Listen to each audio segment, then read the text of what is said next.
Assalamualaikum warahmatullahi wabarakatuh. Berjumpa lagi dengan Bunda Muslimah. Semoga kita dalam keadaan sehat selalu ya Bun. Amin ya rabbal alamin. Alhamdulillah, kali ini kita akan sharing mengenai pantangan bagi ibu hamil yang harus kita hindari. Nah, apa aja sih 6 pantangan itu?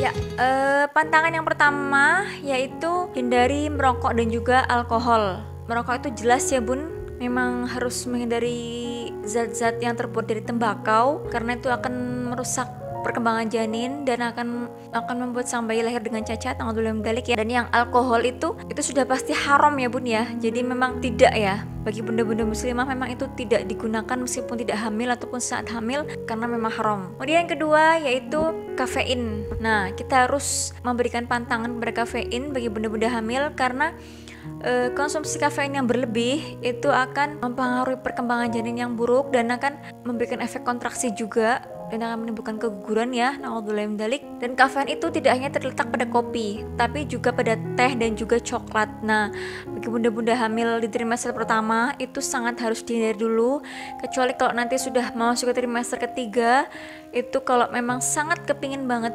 kopi ataupun teh dan coklat, bisa mengkonsumsinya dengan porsi yang wajar seperti itu ya Bun, tidak berlebihan. Kemudian yang ketiga yaitu junk food. Nah, kalau junk food ini itu memang harus dihindari dari trimester awal hingga akhir. Kenapa? Karena kita tidak tahu kebersihan dan kehigienisan makanan-makanan di luar sana, karena terdampak polusi dan juga makanan-makanan yang kita tidak tahu cara membersihkannya dan cara memasaknya ya Bun ya. Jadi kita harus hindarkan junk food tersebut, makanan siap saji, karena memang tidak baik juga untuk kesehatan bunda-bunda hamil semuanya. Kemudian yang keempat yaitu paparan zat kimia ataupun obat anti nyamuk. Nah, biasanya bunda-bunda hamil itu biasanya bagi keluarga ya, bagi yang bukan hamil pun kita harus mewaspadai obat anti nyamuk, misalnya yang semprotan ataupun zat-zat kimia yang lain. Itu harus kita hindari ya Bun, karena polusi yang ditimbulkan dari zat kimia tersebut atau obat anti nyamuk tersebut itu bisa terhirup oleh bunda hamil dan itu akan membahayakan perkembangan sang janin juga.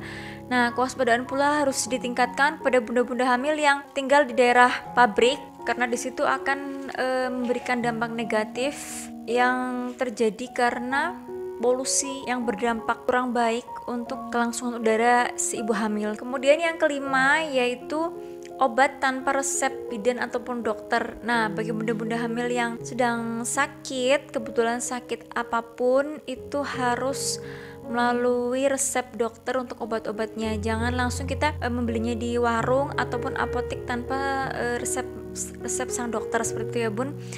Dan sangat disarankan juga untuk bunda-bunda hamil seketeringan terutama itu menggunakan obat-obatan alami aja yang telah saya buatkan videonya. Itu bisa bunda simak semuanya ya. Kemudian yang terakhir atau yang keenam yaitu jauhkan pikiran negatif ataupun stres. Nah, pikiran-pikiran negatif jika bunda-bunda hamil mengalami masalah itu jangan sampai kita terpikir terus-menerus, karena itu tidak baik untuk perkembangan sang janin secara psikologi dan juga mental sang bayi. Itu tidak baik karena itu akan mempengaruhi karakter dan juga sikap ketika dia lahir. Jadi apalagi sampai stres, itu jangan sampai ya Bun. Kita harus relax, kita harus enjoy, kita harus bersyukur atas segala nikmat dan juga anugerah yang diberikan Allah kepada kita, karena kita diberikan sebuah karunia yaitu anak, dan tidak semua bunda-bunda itu bisa hamil dan mendapatkan anak dari Allah Subhanahu wa taala.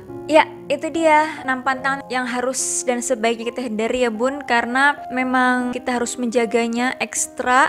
Diibaratkan ibu hamil itu kita sedang bertapa, kita harus menjaga untuk melahirkan sebuah generasi yang terbaik. Kita juga harus menjaganya dengan kewaspadaan yang terbaik pula. Semoga bermanfaat. Terima kasih. Wassalamualaikum warahmatullahi wabarakatuh.